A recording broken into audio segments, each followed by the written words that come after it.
Title of our recording here today is Mother Teresa. Many of you know who Mother Teresa is. If you weren't Catholic, you probably know who Mother Teresa is. Uh, some basic background. I don't know. Mother Teresa was in the secular world somewhere in the mid-30s, was traveling on a train, wanted to dedicate herself to God, ministry or something like that. It's fine. It's a noble thing. Nothing wrong with that. Whether or not she had a call or not is sort of dubious. And if you hear my argument here, you'll ask yourself the same question too.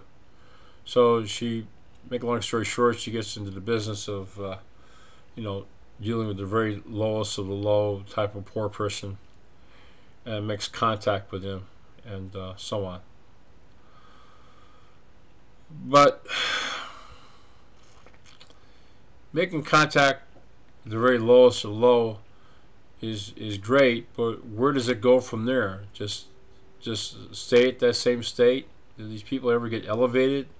Do you ever get to a place where they come out of their lowly state and go anywhere?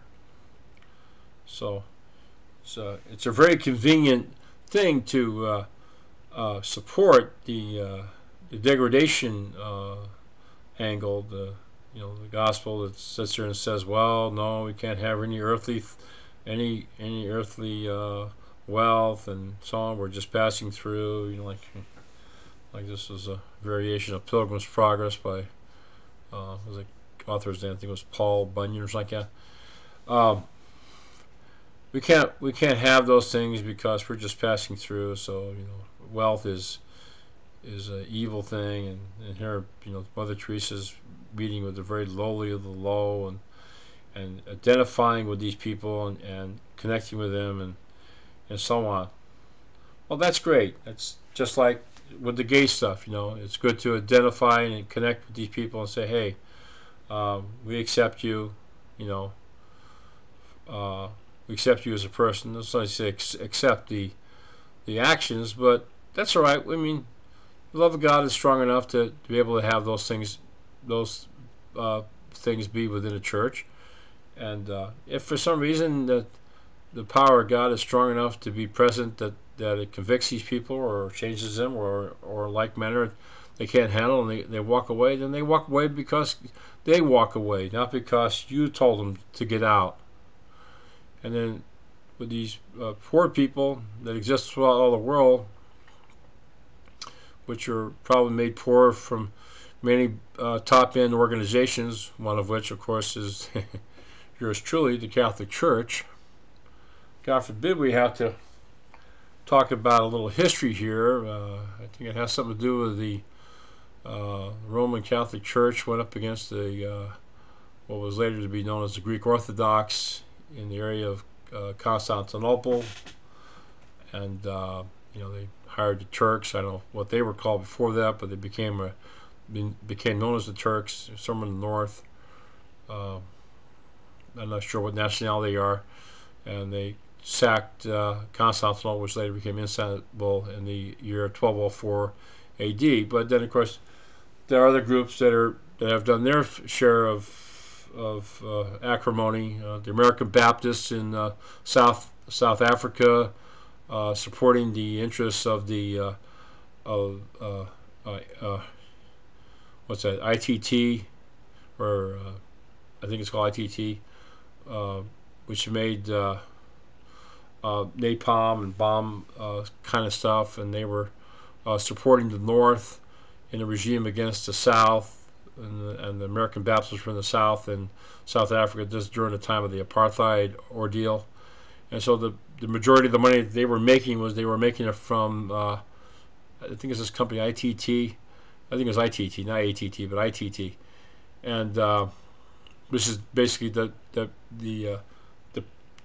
parent company to IG Farben, which was in Germany, which got taken over by the same, which was the same one that built the gas ovens in Germany. Jesus is a becomes a really nice, nasty little tale that we're telling here. So we got the Catholics and they got the Christians killing the Jews overseas and getting back to them for the non-payment of debts during World War I, and then we got to get into the Ottoman Empire and the Remains of the Day movie. We're quickly going through this thing here. I'm not going to wait for you to catch up. The English made a deal with the Germans to basically take over Europe, and of course the Germans had their own ideal, and supposedly, the theory was that they were paying it back for the screw up on the Ottoman Empire breakup, in which the Germans and the Italians got screwed by the English.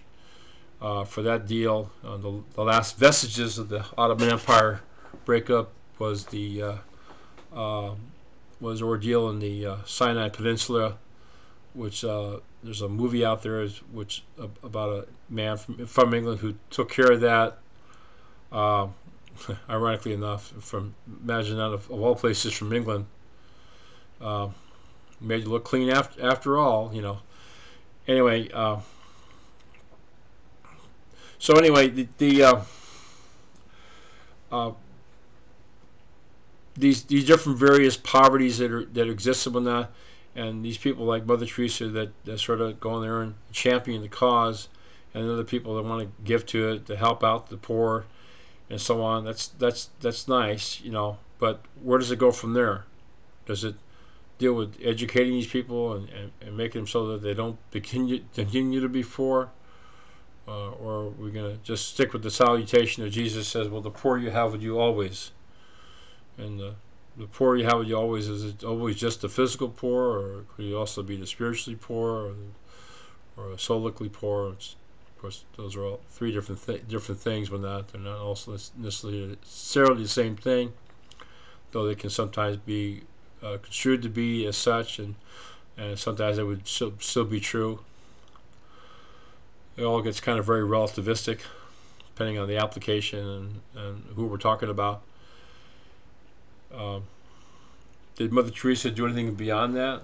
I mean, did she develop any abilities in God and something like that? I think the answer would be no. Did she encourage anybody else to develop any abilities in God? I think the answer would be no.